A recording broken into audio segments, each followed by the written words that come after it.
Já teve dificuldade a hora de montar o indicador de manutenção como MTBF, MTTR disponibilidade? Pois é, a grande dificuldade é porque os indicadores precisam ter uma estrutura definida.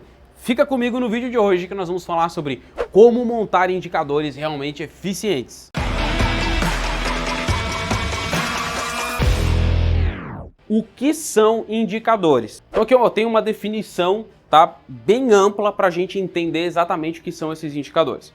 O indicador é um recurso metodológico que indica a condição e a evolução de um item observado com alvos e metas bem definidos para alcançar um propósito.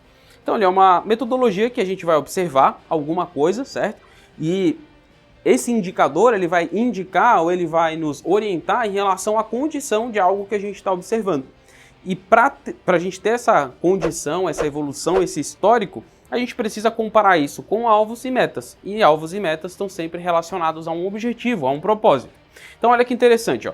Indica a condição. O que é indicar a condição? Se vocês pararem para pensar, indicador a gente pode separar ali em duas partes, né? Indica e dor. Então, o grande objetivo de um indicador para a gente é realmente mostrar algo relevante, alguma coisa que incomoda, alguma coisa que dói.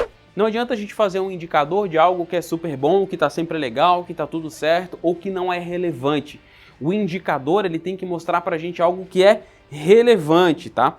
E por isso deve-se escolher a condição correta. Então, se eu faço um indicador de algo que não me incomoda, de uma condição que não me incomoda, que não me leva ao meu resultado, ao meu objeto desejado, talvez não faça sentido eu usar aquilo ali como meu indicador, tá? Então, sempre pensa que o objetivo, do indicador é indicar uma condição. Que condição? Uma condição que me dói, que eu preciso estar acompanhando. Depois, o indicador está relacionado a um alvo e uma meta. O que são alvos e metas? Sem saber o que se pretende alcançar, é impossível ter um rumo ou uma direção. Então, o indicador ele vai indicar o quão bem, ou mal nós estamos indo em relação à nossa meta. Se estamos rumando para bater as metas ou se nós estamos deixando a desejar e não vamos bater as metas. Então, quando a gente fala de alvos e metas, o indicador ele sempre vai ter essa função de indicar se nós vamos concluir as nossas metas. E se nós não temos metas, não temos como também mensurar o nosso indicador, Afinal, se a gente não tem um rumo, se a gente não sabe para onde ir, o que adianta a gente ficar acompanhando esse indicador? E o último ponto fundamental sobre os indicadores é que ele precisa ter um propósito. E qual é o propósito de um indicador, pessoal? O propósito, ele é o objetivo a ser buscado e é ele que determina o resultado, tá? É na verdade o nosso destino ali. Então o propósito é o objetivo, é o destino, é onde a gente quer chegar, é aquilo que vai mover a organização inteira para aquele local. Então quando a gente está falando aí de um indicador, a gente precisa saber se esse indicador está me levando ao propósito que eu desejo.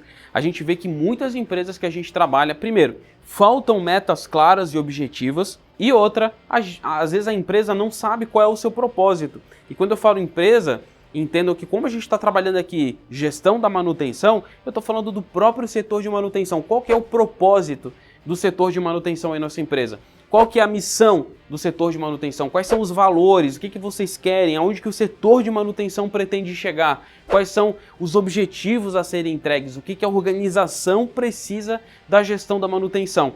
A maioria, acho que 90% e 85% das empresas que a gente visita, eles confundem o propósito do time de manutenção com o propósito da empresa. Então, para definir indicadores bons de manutenção, a gente precisa identificar qual é o propósito, qual é o objetivo da própria gestão da manutenção do setor de manutenção. E aí, nós vamos ter dois tipos de indicadores diferentes, que a gente vai conversar um pouquinho mais sobre eles mais para frente, mas já para deixar bem claro para vocês.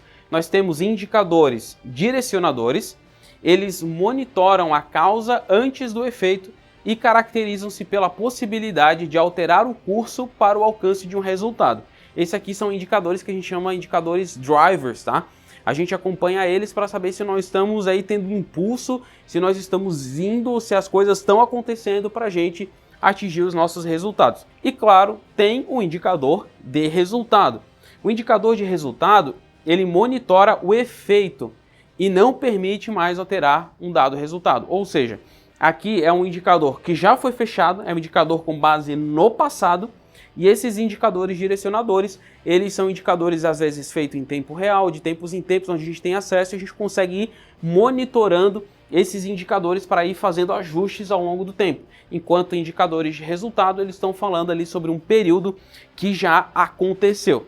Então, como que a gente vai construir esses indicadores que a gente viu? Vamos lá. Primeiro, o indicador ele tem que vir de um propósito. A gente precisa ter um objetivo, a gente precisa ter um destino a ser alcançado para poder fazer com que esse indicador faça sentido. Depois, a gente precisa de uma meta, de um número, de um local onde a gente quer chegar para a gente ter o rumo.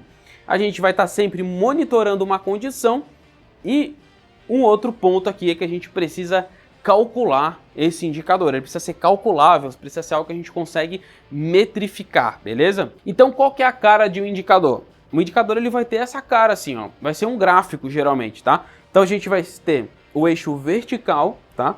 E o eixo horizontal. Geralmente aqui no eixo horizontal de um indicador, nós vamos ter aquilo, o objetivo, né, o objeto de análise ali. Nesse caso aqui, eu estou fazendo ao longo do tempo, então eu estou fazendo uma análise por hora. Poderia aqui embaixo ser por máquina, por pessoas, por setores, por equipamento, por componente, por estoque. Geralmente fica nesse lado. E aqui nós vamos ter o nosso número, tá? Então, quantidade, eficiência, performance, enfim, tá? Aqui vão ser a parte numérica geralmente fica ali, tá? E vocês podem perceber que nesse gráfico aqui, ó, a gente sempre tem que deixar bem claro se quanto maior, melhor, ou quanto menor, melhor, tá? Tem coisas que se forem zero vão ser excelentes, né? O ideal é a gente zerar, mas tem coisas que quanto maior, melhor. E isso precisa ficar claro para todo mundo que estiver observando. E sabe outra coisa que tem que estar bem claro que é o que a gente estava falando? É em relação à meta. A meta, ela precisa estar muito bem estabelecida. Então aqui, ó, nesse meu gráfico aqui de indicador de eficiência, eu sei que quanto maior, melhor. Então eu sei que todos esses valores aqui, pessoal, que estão abaixo da minha meta, são ruins. Se fosse um indicador de menor, melhor, eu saberia que todos esses que estão acima estão ruins. Então se fosse um indicador de quebra, por exemplo, esses aqui estão quebrando mais do que necessário. Mas como é um indicador de eficiência, quanto maior a eficiência, melhor. E aí, como eu falei para vocês ali, ó, precisa, para todo indicador, estar claro qual é a meta. Porque é em relação à meta que o nosso indicador ele vai nos dar uma orientação. Esse é o primeiro passo para que a gente possa ter indicadores saudáveis e que esses indicadores possam nos ajudar realmente a entender o que está acontecendo na vida real, indicar algo que nos dói. Muito obrigado por ter ficado até aqui. Não se esquece de curtir e compartilhar esse vídeo e, claro, se inscrever aqui no nosso canal. Toda semana nós temos vídeos como esse aqui que falam mais sobre o universo de gestão da manutenção e gestão de ativos e do mundo operacional e industrial. Muito obrigado e até o próximo vídeo.